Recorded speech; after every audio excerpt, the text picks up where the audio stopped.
As new research comes to light and technology continues to improve, new dieting methods are being developed. Today we would like to introduce a potentially effective one which has become popular in recent years, the keto diet.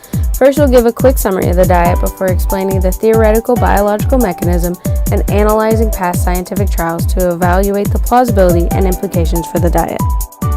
So what is the keto diet? Carbohydrates, or sugar molecules, are the main source of energy in the body.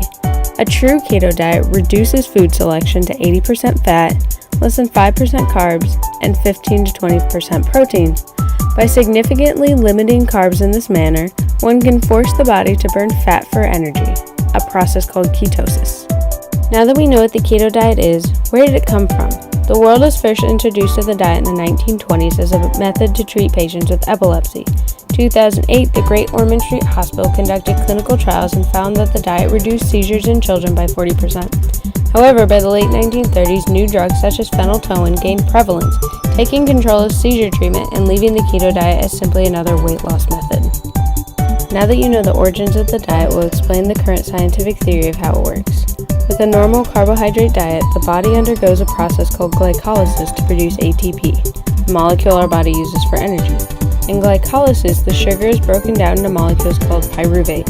Along the way, the pathway generates an important product called oxaloacetate, or OAA. This entire process produces energy. The OAA then moves along to the citric acid cycle, where it joins with acetyl-CoA to make citrate. This cycle continues and produces a lot more energy, which can be used by the brain and muscles.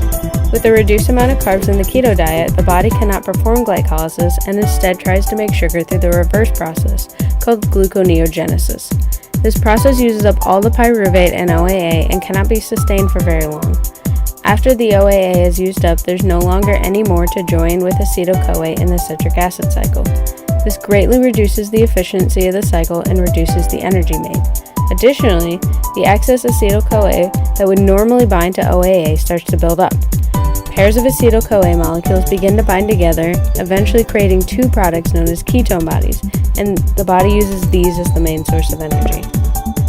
To compensate for the lack of energy from glycolysis, the body also starts to break down fatty acids to generate more acetyl-CoA, which then produces more ketone bodies. This process of breaking down fatty acids is the cause of weight loss from the keto diet. While the heart and other muscles in your body can readily use ketone bodies for energy, the brain doesn't like them and takes a while to actually use.